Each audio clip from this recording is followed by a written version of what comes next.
Bagaimana membedakan ulama yang sesat dan ulama yang lurus? Masya Allah, ulama yang hanif dengan ulama yang su. Ya. Ulama yang hanif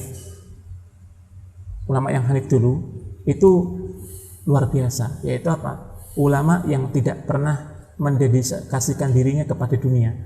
Ulama yang hanif, ulama yang lurus adalah ulama yang mendedikasikannya untuk Islam. Apapun yang diberikan kepada beliau pasti akan amanah. Dan seorang ulama tidak akan pernah meminta jabatan. Seorang ulama pasti akan mengingatkan kaum muslimin ketika kaum muslimin melakukan keburukan, kemungkaran, dan dosa. Dan ulama-ulama yang hanif, ulama-ulama yang lurus, dia pasti akan mengasingkan diri. Dia nggak akan mencampur adukan sesuatu yang hak dengan yang batil. Itu ulama yang lurus. Ya. Maka kalau kita ngelihat bagaimana ulama-ulama yang lurus, maka tentunya ilmu itu akan berkah. Imam Ahmad saja, ya kita ngambil dari Imam Ahmad ini, bagaimana membedakan antara ulama yang sah dengan ulama yang lurus. Kenapa? Kalau kita belajar sejarah, insya Allah kita akan paham. Di zaman Imam Ahmad bin Hanbal, insya Allah ini luar biasa ya.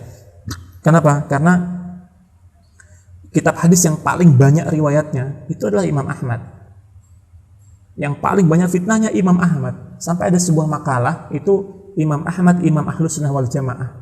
Kenapa? Dari kisah Imam Ahmad kita bisa membedakan mana ulama yang su, mana ulama yang hanif. Yaitu apa? Ketika ada sebuah statement yang diberikan oleh seorang raja, yang dia itu adalah rajanya itu disosong dengan begitu banyak ulama, ya, diberikan apa istilahnya bahasanya ya, diberikan dukungan oleh para begitu banyak ulama dengan mengucapkan sebuah perkataan Al-Quran adalah makhluk. Imam Ahmad tidak terima. Itu kalimat yang salah, statement yang salah. Dengan mengatakan hari ini jilbab itu budaya Arab, itu salah. Jilbab itu bukan budaya Arab. Jilbab itu syariat Islam yang turunnya di Arab. Kenapa? Karena ketika ayat itu turun, sebelum ayat jilbab itu turun, maka tentunya semua dari kalangan orang-orang dahulu itu ketika mereka sebelum turunnya ayat ini, mereka tuh tawafnya nggak pakai baju.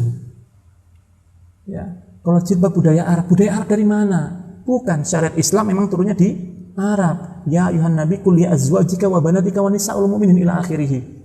Jadi ketika ayat itu turun, istri-istri sahabat Nabi ada yang narik gorden, narik selimut untuk tutup kepalanya. Nah, ini kita akan membedakan ketika kisah ini, yaitu apa? Al-Quran adalah makhluk. Salah. Kenapa kok salah? Karena makhluk itu bisa berubah. Dengan perkembangan zaman dia bisa berubah. Dengan harta saja bisa berubah. Ya kan? Dengan harta biasa berubah.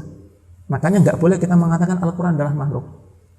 Kenapa? Yang disampaikan oleh Imam Ahmad adalah Al-Quran adalah kalamullah. Yang akhirnya Imam Ahmad sampai di penjara selama 58 hari.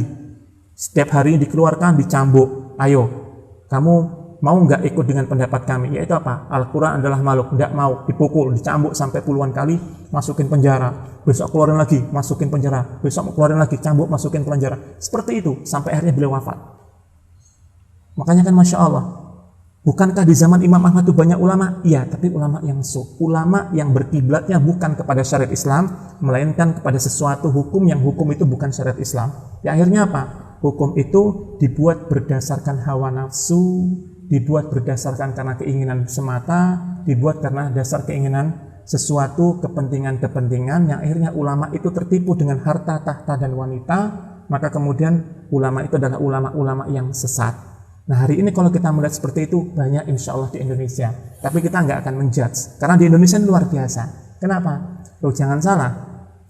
Di Indonesia ini jualan apa saja laku. Ya, jualan apa saja laku. Kenapa? Kok anak bisa bilang gitu? Loh sekarang itu jualan apa saja laku. Antum hari ini ngaku sebagai nabi, itu orang pasti akan percaya. Coba, walaupun itu bullshit ya, walaupun itu bohong gitu. Tapi orang pasti akan percaya, minimal keluarga pasti akan ngikut antum. Coba, aliran sesat di mana-mana.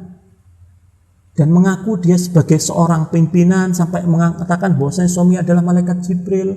Bukankah itu sesat? Sesat. Tapi ada yang ikut? Ada. Indonesia. Makanya tentunya kalau kita ngelihat hari ini banyak sekali orang-orang yang mungkin karena ilmunya mungkin dia belum sampai ke taraf bagaimana bisa membedakan al-haq dengan batil, malah justru dia akan membela ulama-ulama yang su.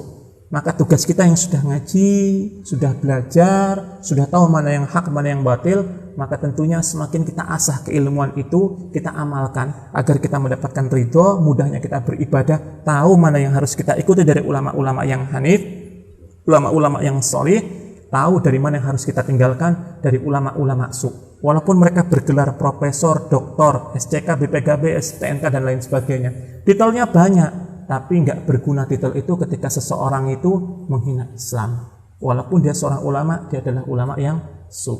Tapi seperti itu.